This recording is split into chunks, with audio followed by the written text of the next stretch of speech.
Hi, thank you so much for being with us today. I'm excited for my students to meet you. I'm going to let you introduce yourself to the students before we get started. Hey, yeah, thank you so much for having me today. My name is Dr. Michaela Howells. I'm a biological anthropologist at the University of North Carolina, Wilmington.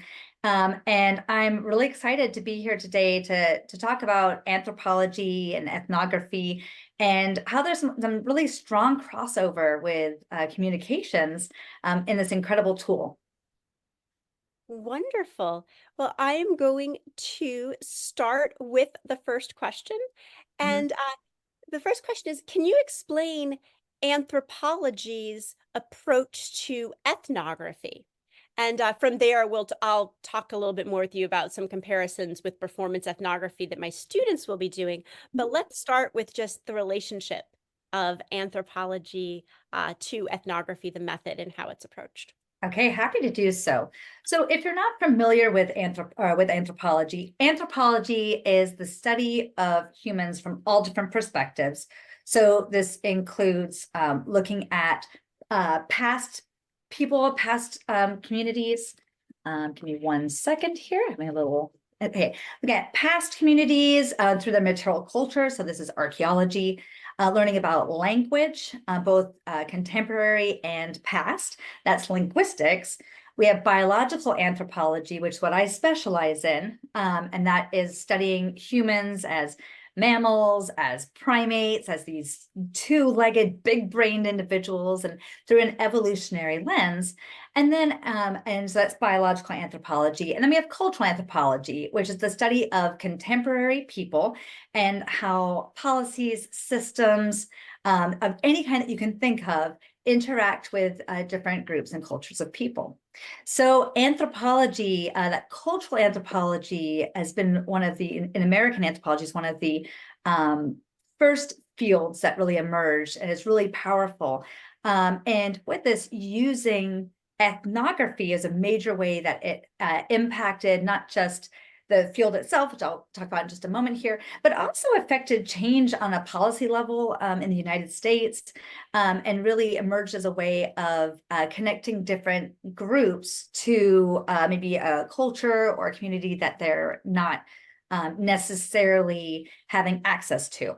So ethnography is the core toolkit of anthropologists, and really it started with Malinowski, a anthropologist who effectively got stuck during wartime in the middle of the Pacific with a group of people. He'd planned to be there for a couple of weeks. Turned out he was there for a year. He ended up framing this whole idea of ethnography as like one man, one site, 1 year as the model system of how you can best explain and understand a community. Now, that's something that, like, for instance, as I was coming through my graduate or my undergraduate and graduate degree, was seen as sort of like, this is the goal. You want to be there at least a year. But what we're recognizing is that that was a great model for him because he was stuck there and that was his only choice. And the reality is, it's not necessarily the greatest choice for the people that we're working with and whose stories that we're aiding in telling. So now I say in aiding in telling, sometimes people will say like we're giving voice to this community or we're not giving. This is a partnership, and that's where we are in terms of ethnography today. So the same things that are the same are things like participant observation, right, which is a major component of anthropology, which is we are invested in the communities that we are working with. We're not just sort of dropping in, asking a bunch of questions, interrogating. It's more about we are part of the community in whichever ways that we can serve within our own identities. And we are engaging in multiple ways. So this could be like being at a potluck, bringing food, helping get serving dishes out, those kinds of things. I mean, something as small as that, but doing the labor and work around the everyday is the way I always think about it, right? But with that participant observation, it's like you're not just watching people and writing down what they're doing, but you're also engaging with them on their day-to-day and basically being useful, doing the things that seem like the smallest things in life, but are some of the biggest parts of our lives and existence, right? So when we go back to like Malinowski, right, being stuck, he was using participant observation. He was learning how to weave baskets by sitting with women as they weave baskets, right? And so he's doing it himself. He's learning how they prepare fish because he's out there catching fish and gutting fish with them terribly. We tend to be very, very bad at whatever thing that we're trying to help with, right? But we're trying to learn and trying to be useful. But as we come to more contemporary ethnography, that remains the same. The participant observation remains the same. That we're in there, we're engaged, we're part as much as we are can be without overstepping our boundaries and being in terms of our ethics. But it's also about recognizing that it's not this sort of like looking at people as these oddities. In anthropology, one of our core components, that anthropology is holistic. So that's that 4 fields I started talking about, but that it's also comparative, that we're interested in looking at how cultures compare to one another, not to rank them, but instead to say, look, this is how this culture does it. This is how this group does it. Here's how this other group does it. Here's how we understand lived experience. So with this, we see anthropology, especially the emergence of American anthropology, and contemporarily we see this being used in ways to understand people's lived experiences, trying to bring those lived experiences in the form of writing, primarily up until fairly recently, bringing those experiences to, for instance, policymakers. So we see Native peoples and indigenous peoples in the Americas being like having anthropologists with them to try to convey to policymakers of what their lived experiences were. So we're talking in the 20s, the 30s, right? And saying like, this is why this group matters and why we need to protect their land and their sovereignty. We need to not overstep their tribal, their food traditions, right? And those narratives that anthropologists constructed alongside their indigenous partners were what were presented to policymakers and helped protect and those lands, that sovereignty, and helped push back against groups that were saying incomplete information about these groups and cultures, right? So contemporarily, we see the same thing. We see the same thing with anthropologists, for instance, working in slaughterhouses and working with peoples who are effectively deemed invisible by policy and immigration status, for instance, and they are not in a position to speak out and say, well, this is what my experience is, this is what my life is, right? But they want it out there.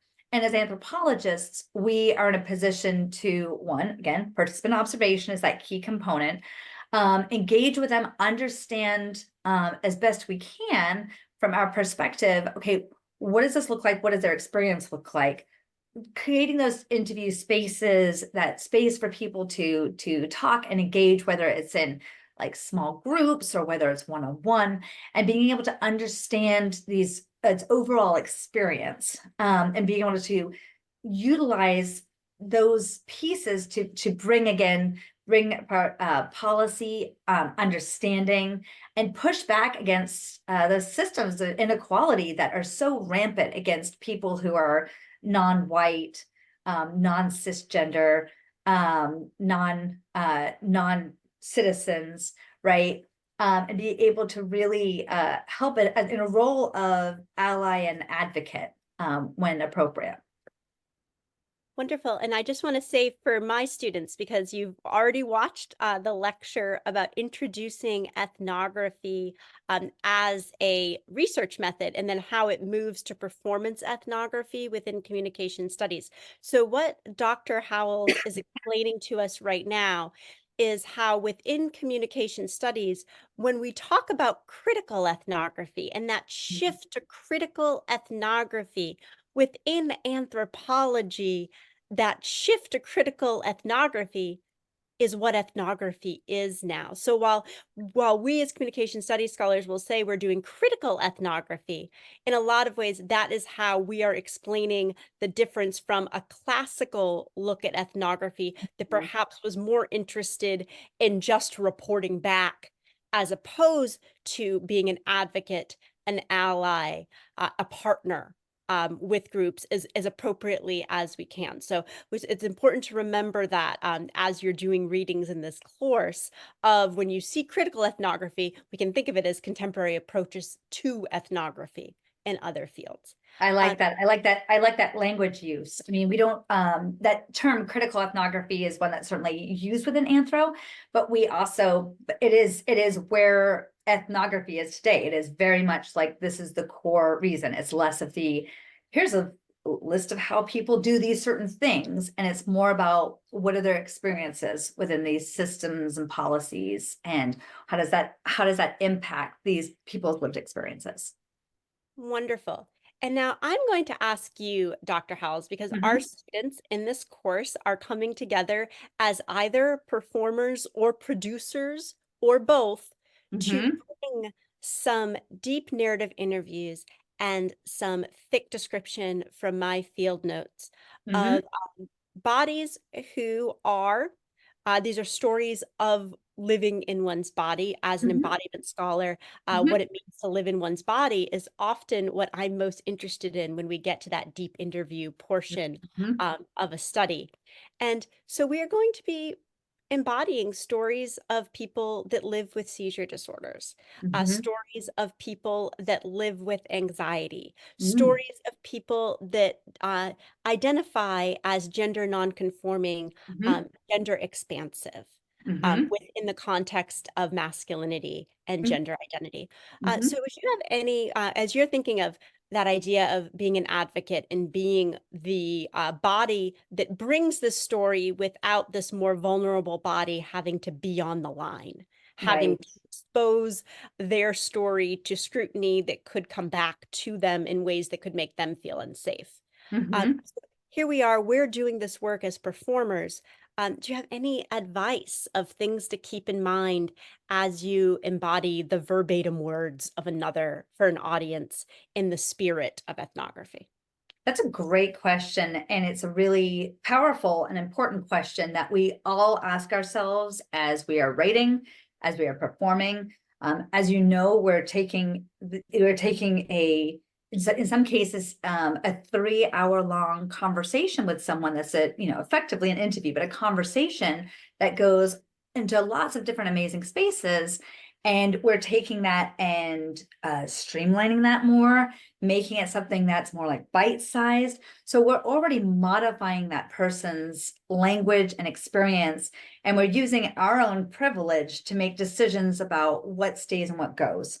And one of the pieces that I think is extraordinarily important, and I know that we've talked about this before, is having that space prior to performance, maybe having that little autoethnographic space for the individual performing, or before the show having a statement that this is, the people who are in performance are not the people who had been interviewed, right? And it is one of another way of like representing, like you said, the vulnerable bodies.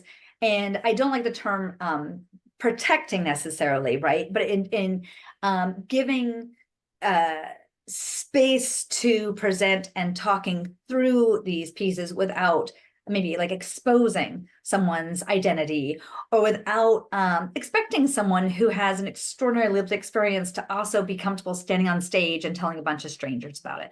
And I think in spaces like that, and making that statement, either that pre-performance, right, as before everyone performs, or as the individual is coming up to perform it, right, that it's like this is a modified version of their interview, and without the video. I'm not sure if you all have like the videos of the original people that were interviewed. Without the video, we're unable to know exactly what the cadence would be of this individual, what their body language would be, right? And so with this, it's pairing together several different identities and experiences to tell this broader story, right? Because that in the end, that's why we are approaching ethnography, right? Is to give a like, what does it look like if your feet are on the ground and you're interacting as like this embodiment of these experiences. I'm very interested in systems and policies, especially the policy effects on health, right? What does that look like being engaged in these systems? But by indicating that you're combining people's stories and people's interviews, and you're combining those personalities, I think that it helps address like some of those conflicts we have about when our identity does not match the identity of these individuals, right? And still hold their experience to a high level and a very respectful level. I think about it from the standpoint of, if I'm sitting in the audience watching my story be told by an ethnographer, what am I going to be concerned with or bothered with? Like, right, I'm going to be concerned that it's cut down and there's parts that maybe I think should have been kept in there. I'd feel like, this isn't me, that's not how I sit, that's not how I talk. But if there is a caveat that said, we've combined a couple of these this point, and also to protect, again, not to protect, but to help engage with this broader issue, it gives again, for that individual watching, gives them some space to recognize, okay, this doesn't have to be me, that doesn't look like me or how I sit, but it's still helping tell the story. So again, not that your person's going to be sitting in the audience every single time you perform, but They could. thinking through it. I've sat with people during performance ethnographic pieces where they're being performed, and it's the first time they're seeing themselves performed. And it is fascinating sitting with them and listening to them, and how they engage with it. So I think of that, as I think about it, as I do work within this realm, I definitely, that's kind of my forefront, is how do I convey to the individuals whose life experience I'm sharing, how am I doing it to make sure that they understand that this is not to try to be a mimicry of them, but rather like a group lived experience, if you will. Very much so. And that's so important as you listen to what Dr. Howells just told us right there, because we do have the absolute verbatim excerpt from the interview that usually went on for anywhere from an hour to 3 hours. It was a long conversation. Mhm. Sometimes I traveled a long way to be in a space with a person for a weekend, that Mhm. kind of time to do Mhm. that work. And so while we will set it up with some narrative description of the setting, to help Mhm. people come in and understand, that idea of when you will say, what was the most important thing to me as I was thinking about performing this interview? Because we have the verbatim, we have their breath, we have the cadence, we have all that in the Good. transcription Mhm. to interpret, but it's still not going to sound like them. It's It's still still an going to be, interpretation. Yep. it's coming through somebody else's body, Mhm. who is interpreting them, who did not live the experience and can never know it at that level. So that Mhm. idea of like, you can't ever know it at that level, but there can be an utmost respect, and desire to tell a story with reverence and Yes. empathy, Mhm. and hope for advocacy for a better world for that person to be in. Right. And so that is something that's going to be so critical to what we're doing. And remember that while most of our narratives are from out of town, they aren't all. So some of them can be in the audience, Yeah. and all of them have approved the script. So they Great. know what is in there for them. So this is all, but this idea of it's such a tremendous responsibility. This is Yeah. one way to advocate for others. So um, thank you so much, Dr. Howells. Do you have any other closing advice for us or thoughts as we continue this process? I'm so thankful to be asked to chat with you all. And I'm really glad that you all are taking on this incredible responsibility. This is, I think this is one of those toolkits and skill sets that when people hear about, they're like, oh, that would be super easy. Like it's just, reading a story or telling a story. And it is so much more than that. You recognize that already as students coming into this, but you're taking on a really important and grave responsibility. And being in a space of hearing someone's most private stories, and sometimes hearing stories and performing stories that they haven't shared with anyone else. That is an incredible gift to be given. These stories, their understanding of life.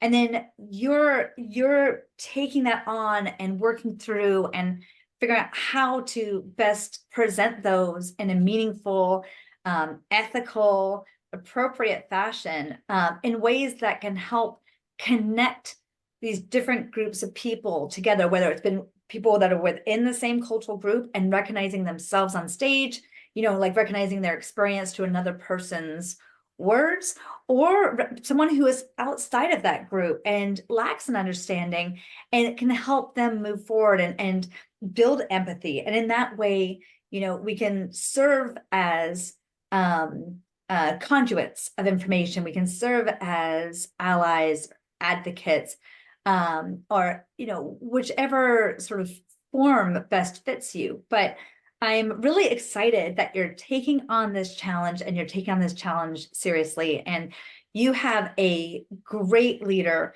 and a great professor for you to help you walk through this path. You were extraordinarily lucky, and I'm very excited for you all. And if you're a student who is at UNCW, please come join us for some of our classes in anthropology. I would just delight in having you in any of my classes, but we offer so many wonderful courses, including classes that are specifically on ethnography. So don't hesitate to reach out. And thank you again for including me as part of your course. Well, thank you so much. And we hope when the show goes up in April that you'll be able to attend. And if not, we will have a professional recording of it. I would love that. All right, good luck to y'all. Okay, thank you so much. Okay.